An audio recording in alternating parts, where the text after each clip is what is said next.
It's in a Okay. different spot. Well, hello, everybody. I am Good sitting morning. here, kind of, with, do you go by Dr. Susan? No, I just go by Susan. I'm a registered nurse. I'm not a doctor. Well, you know, you could portray one on TV. That's true. A lot of people thought I was a doctor. Well, we'll get to that in a minute. That'll be like the Okay. surprise for everybody. So tell everybody where you live and what you're doing in town. Okay, I live in Northfield Center Township, and I'm a registered nurse retired, and I am sewing face masks by the hundreds. Yeah, so how many hours a day do you sew these masks? I usually start at 9 o'clock in the morning, and I finish about between 9 and 10 at night. So I would say it's probably about a 12-hour day, and take a break for lunch and supper. Well, yes, you definitely take Yeah. breaks. So who are you making the masks for? It's for people in the community. It's members of our church. Through Next Door Neighbor, I have reached a lot of people in the community. It's a little bit on Facebook, but the farthest away I've had is people come down from Chardon to get the masks, and far south is Stowe, and it's because they're friends of friends, Yes. So that's how the internet is like exponential. Right. People from Macedonia got masks from me and donated, and then they told their cousin who lives up in Chardon, and another one lives in Stowe. It's just it's fun, but most of them are local people. It's wonderful what you're doing. I think it's great. Now, do you have a certain design or a pattern or? Yes, I use the pattern from Joann Fabrics, which is 2-ply cotton mask with 3 pleats on the end, and it can have either elastic on the side for ear loops, or it can have ties where you tie up behind your head and behind your neck. But they're all cotton masks. They're machine washable and reversible. I think somebody just photobombed you in the back. Oh, did they? You want to say hi to somebody? You want him to say hi to everybody?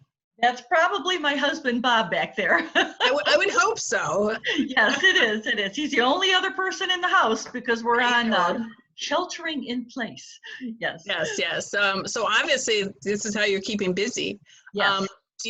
So how can people order these? Is this information that we could put out to people from a link or something? Yeah. Actually, if you call me, the phone number is 216-403-2773. And when they call me, I take down their name, their phone number, and how many masks they would like, if they're men or women, children as well. And then I make the masks just kind of according to the order that I have. I don't charge a fee. I only take donations, and people have been very generous. The money that has been donated, I use toward buying elastic, which is very short supply. I have four orders in on Amazon right now. Oh. And the rest of the money we use for additional materials and thread. Wow. What gave you the initial idea to do this? Well, first, it was that I have been sewing for the past 3 years. I make infant bereavement outfits for Hillary's Cherished Gowns, which is out of Cuyahoga Falls. We service the Akron area hospitals. And so I've been sewing and I really enjoy it. And then when this happened, I said, oh my gosh, we need face masks. And a friend went to Joann Fabrics, got the pattern, got 3 yards of material at that time, gave it to me, and I started sewing masks. And then we put out a email letter to our church to say, Susan has face masks if you're interested. And that's how it got started. And then my friend Ruth Trask, she makes masks also. Ruth made 50 masks for Medina Hospital. She's made 100 masks for a hospital in Boston that her friend works at. And now she's going to be making masks for our community. Our next project, besides me serving the community members, is Ruth is going to be making, and I'll probably join her, making 50 masks for the Hospice of the Western Reserve. So we're really working locally. Have you kept track of how many masks you've made? No.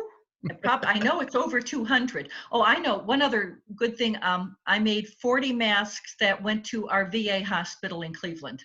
Oh, very good. They were distributed there too. So it's pretty much, I'm very, very local, and Ruth is going to be joining me with the local as well. Wow, I just applaud what you're doing. I think it's wonderful, and I think everybody should find some way to Yeah, either contribute or make the world better when this is all over. You're that's right. definitely And doing that. and that's I can't sit at home and do nothing. I mean, I can't watch TV all day or read or play games, whatever. But doing the sewing, I feel like I'm really meeting a need and helping many other people who are right here. Do you have any masks on hand that you could show us? Yes, I do. Let me get them. Sure. Just so you know, everybody, I met Susan years ago. We've actually run into each other at community events, and there is a little kind of a secret, I think. She has some TV experience. When we get done talking about the masks, I'll have her talk about that because I think some of you people will find that interesting. It is fun. Okay, so here's one mask. If you can see it there. Oh, that's better. Yeah, when you tilt Yeah, it that's that better. way. All right, that's made from a tablecloth that was donated to me. Oh, wow.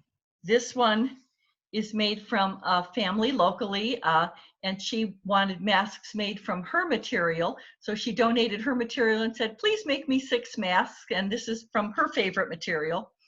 This is from a friend who has a favorite scarf. And I made this out of her scarf. And Wow. I back everything with usually a contrasting color. So like this one's this way, and then this side is, just cotton. And So they're it's not solid reversible color. though, right? Yeah, they're all reversible and Oh, machine okay. washable, and they Okay. work out just fine. Yep. How do you deliver them to people? People, good question, by the way. People come to my front door, and I have a box on the porch that I put the masks into the box, and there's a blue tape line that is the required 6 feet distance. And they stand behind the blue line. I put things in the box, and then if they wish to return a note to me or an envelope, they put that in the box. And then when they leave, I pick that up. So, and then we usually stand in the doorway and talk for about, anywhere from 5 to 10 minutes, just because it's so much fun to meet people and talk with them. So I really enjoy that too. So I guess basically you're looking for people, if they have material. Now it Yes. has to be cotton, right? Correct? Yeah, it needs to be a cotton material, and it has to be at the minimum 9 inches by 6 inches in a rectangle, but it can be any size bigger than that because I Right. cut everything down the basement and make it that, make it bigger, make it the right sizes. So do you need more boxes? Can people donate boxes? I don't need a box, but I need material. Oh, okay. We also use seam binding or bias tape binding, and I cut those into like if somebody wants ties instead of elastic and really need elastic. So I'm asking all my friends, because there's a lot of women that used to sew and they don't sew anymore, but they have this stuff kind of sitting in the basement or sitting in a sewing basket. So Sure. any elastic that you have, I can use. Certainly cotton material, people who used to quilt and don't anymore, or used to make clothes for their children and they don't anymore. We use all those things. And I share those things with Ruth. I also share things with Dorothy Berman, who's another nurse in our community. She works for, I believe, Buckeye Public Health, and they have a task of making 600 masks to give to people who cannot afford to make their own mask. And there's 40 women working on that project. So I give Ruth material too. I'm sorry, Dorothy. I give Dorothy material as well. Wow, that's really interesting. I don't know. I just think this whole project, it's sad that it's needed, but I just love how people in the community are stepping up and saying, hey, I can help, and here's how I can help. That's right. Besides your phone number, maybe it would be helpful if we give out your email address to people. They might want to contact you that way. An email is fine. It's smhohs3@gmail.com. I'll put that information in the video description too, so people can see that, as well as your phone number. Okay. Is there anything in regards to the masks that I forgot to ask and you wanted to tell us? Just that I have lots of different colors. People see, it's interesting. People seem to like, for the women, they like blue and pink. The men seem to go for the dark, solid colors. They like, again, blue is real popular, green, brown. I've made a couple black, and those go too. Well, that's great. I think it's cool how they're all different, and you can people could kind of ask for a certain color. Right. And what I do is when people come to the front door, if they haven't asked for something specific, I'll show them a whole bunch of different masks. I Oh, can show good. you more if you want to see more. I have Right. tons more.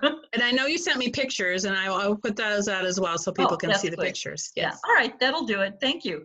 Okay. So I think some people would be surprised to hear that you used to be on TV.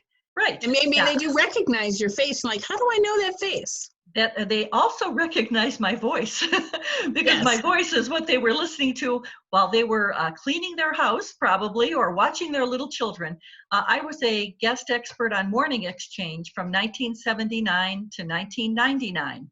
And the last 3 years, I was on Tuesday mornings at 10:30 every week, talking about raising babies and young children up to the age of 3.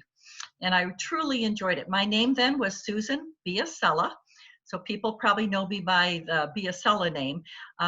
I've been married to Bob Hohs for the last 10 years because my husband passed away. Rick Biasella passed away in 2002. I was a widow for 9 years and then met Bob. So it's another lifetime. Yeah, I mean, I used to watch the show with my mom, and Joel Rose and the cast of characters, Fred Griffith, and it was so entertaining. I just loved the show. Yeah, I wish Jan Jones.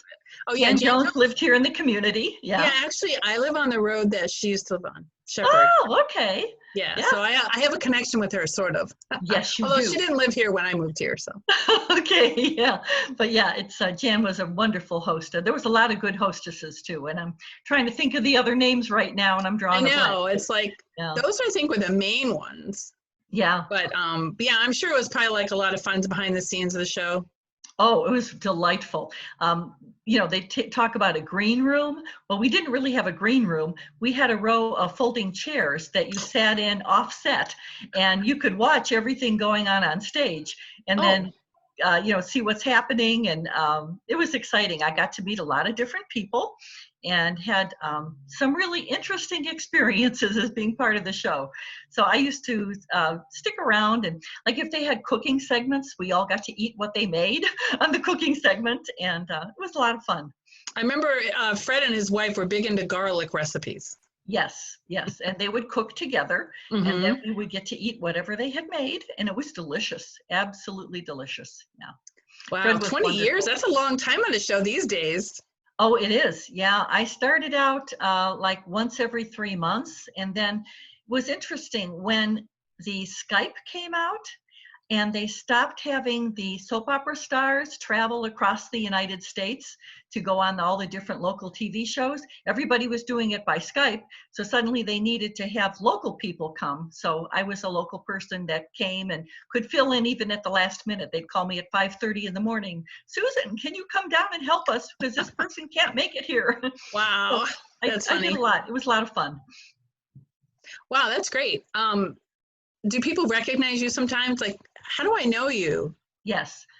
People still recognize me. They recognize my voice in a grocery store. Or they recognize my face, and then they'll say, "Oh, didn't I used to know you?" And then I'll figure out where it was from, and often it was from Morning Exchange. Yeah, I think that's when I first met you. I was like, you have that face. Like I knew you from somewhere. Right. I was very happy to hear how the connection. I think that was great. Oh, hello. Bob, say hi. Hi. You're on TV. My phone's ringing. Okay, that's good. He's got to go. Well, hopefully we can have it ring some more. Yes, that would be good. Okay. Any parting words for the people? I would hope that everybody would follow the stay-at-home guidelines and then the safe social distancing guidelines. Wear your masks outside because it is the people who are asymptomatic carriers that can spread the germs to other people. So that's what we really need to be careful about. That's why you wear a face mask. It doesn't prevent you from getting the virus. It prevents other people from getting whatever germs you have. So it looks like you got a call. Yeah, all right. I'll take it in a little bit, Bob. I'm on this right now. Oh, all right. Good morning. Good, thank you. Well, I think we'll end our call right now. Okay. So Susan can talk on the phone. Yeah, just a moment. Let me finish this with Julie, and I'll be right with you. Okay. That's a phone call.